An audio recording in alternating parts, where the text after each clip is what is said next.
Bundoq ajrashishni istashingizga butunlay aminmisizlar? Aminman.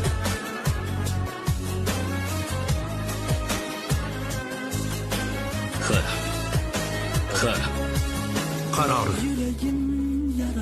Amir Ko'zyo'g'lu va Nihon Ko'zyo'g'lu sudga taqdim etgan protokolga muvofiq biz ajralish jarayoni tugagandan so'ng o'rtangizdagi farzandingiz Deniz Ko'zyo'g'luning vasiyligini uning onasiga o'tkazamiz. Sud majlisi tugadi. Sevmedim özgesin, sevolmasam kerak bilasan. Bugundan tashqari 2408 kun. Hayotimning eng baxtli kunlari bugun nihoyasiga yetdi. Xayr.